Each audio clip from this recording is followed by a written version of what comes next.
sih apa itu bakteri? Jadi, bakteri itu berasal dari bahasa Yunani yaitu bakterion atau bakterium, yang berarti batang atau tongkat. Pengertiannya yaitu bakteri adalah mikroorganisme bersel satu atau uniseluler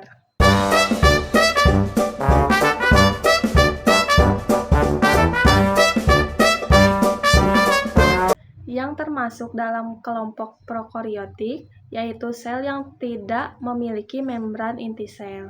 Selanjutnya, saya akan membahas struktur bakteri. Struktur bakteri dapat dibedakan menjadi struktur umum, yaitu struktur yang dimiliki oleh semua bakteri terdiri dari DNA atau nukleoid, membran plasma, dinding sel, dan kapsul. Kemudian, struktur tambahan, yaitu struktur yang dimiliki oleh bakteri tertentu saja. Misalnya, kapsul, flagela, pilus, atau fimbria. Ada juga bakteri yang mempunyai klorosom, vakuola gas, dan endospora.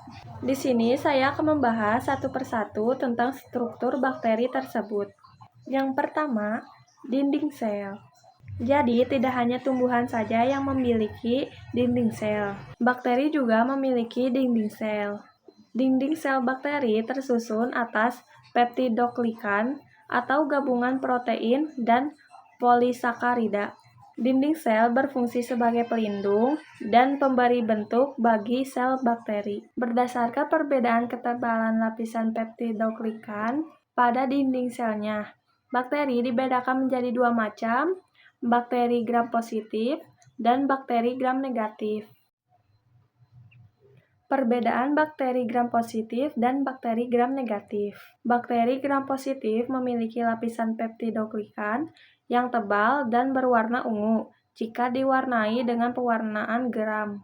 Bakteri gram negatif memiliki lapisan peptidoglikan yang tipis dan berwarna merah muda atau merah jika diwarnai dengan pewarnaan gram. Contoh bakteri gram positif: Neisseria gonorrhoeae, Treponema pallidum, Vibrio cholera, Bacillus subtilis. Contoh bakteri gram negatif: Escherichia coli, Streptococcus mutans, Staphylococcus aureus. Yang kedua, membran plasma. Bersifat selektif permeabel atau hanya bisa diketahui oleh zat-zat tertentu saja. Membran plasma terdiri dari fosfolipid dan protein. Fungsi membran plasma adalah tempat pembentukan mesosom, alat transport elektron dan proton yang dibebaskan saat oksidasi makanan, dan alat pengatur keluar masuknya senyawa melalui membran sel.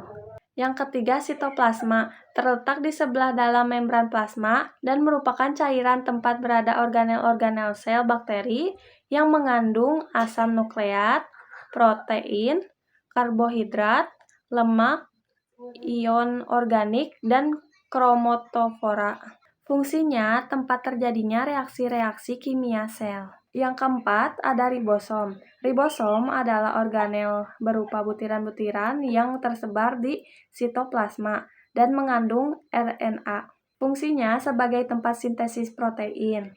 Jumlah ribosom dalam bakteri dapat mencapai ribuan. Contohnya, bakteri E. coli yang memiliki 15.000 ribosom. Yang kelima, ada inti. Inti berfungsi sebagai pusat pengendalian aktivitas sel, mengandung DNA, berupa rantai tunggal berbentuk lingkaran yang disebut nukleoid. Beberapa jenis bakteri mempunyai tambahan DNA yang berbentuk lingkaran kecil, disebut plasmid.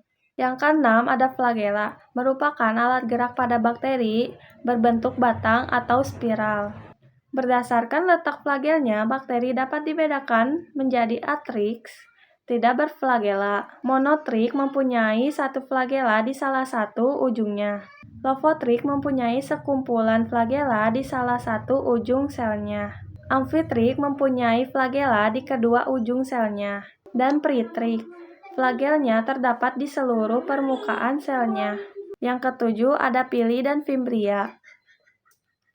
Pilus berbentuk tunggal dari pili dan fimbria, merupakan struktur berbentuk seperti rambut halus yang menonjol dari dinding sel. Pilus mirip dengan flagellum tetapi lebih pendek. kaku, dan berdiameter lebih kecil. Pili tersusun dari protein dan hanya terdapat pada bakteri gram-negatif. Fungsi pili adalah alat pelekatan saat bakteri melakukan konjugasi. Fimbria adalah struktur sejenis pilus, tetapi lebih pendek dari pilus. Yang kedelapan ada kapsul. Kapsul merupakan lapisan lendir yang berbentuk padat dan tebal yang menyelubungi bakteri. Kapsul tersusun dari polisakarida dan air. Lendir ini menjadikan sel bakteri menjadi licin. Fungsi kapsul sebagai alat pertahanan dan perlindungan bagi bakteri. Mencegah bakteri dari kekeringan sebagai alat pelekat pada inang dan sumber makanan bagi bakteri. Yang kesembilan, klorosom merupakan struktur yang berada di bawah membran plasma, mengandung pigmen klorofil yang berperan dalam fotosintesis. Yang ke-10, vakuolagas hanya dimiliki oleh bakteri air yang melakukan fotosintesis. Fungsinya agar bakteri dapat mengapung di permukaan air untuk memperoleh cahaya. Yang ke-11, endospora. Endospora merupakan bentuk istilah atau laten dari beberapa jenis bakteri gram-positif.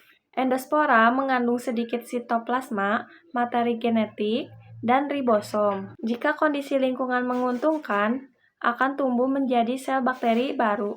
Bakteri berukuran kecil dengan diameter 0,5 sampai 1 mikron dan panjang 1 sampai 20 mikron. Karena ukurannya yang kecil, bakteri disebut dengan mikroorganisme. Selanjutnya kita bahas bentuk-bentuk bakteri. Bentuk bakteri ada 3 macam, yaitu bacillus atau batang, coccus atau bola, spiritum atau spiral. Selanjutnya kita bahas bentuk-bentuk bakteri. Bentuk bakteri ada 3 macam, yaitu bacillus atau batang, coccus atau bola, spirillum atau spiral. Contoh bakteri monobacillus. Ada Escherichia coli dan Lactobacillus. Streptobacillus ada Ozotobakteri dan Streptobacillus moniliformis. Contoh bakteri monococcus, Neisseria gonorrhoeae, Staphylococcus aureus. Contoh bakteri spirillum, Spirillum minor dan Spirochaeta treponema pallidum. Berikutnya contoh bakteri yang menguntungkan dan merugikan. Yang pertama ada bakteri Lactobacillus bulgaricus. Bakteri tersebut menguntungkan karena dampak atau fungsinya adalah pembuatan yogurt dan bisa membantu pencernaan. Yang kedua ada Salmonella typhi. Bakteri tersebut bisa merugikan karena dampaknya bisa menyebabkan penyakit tifus.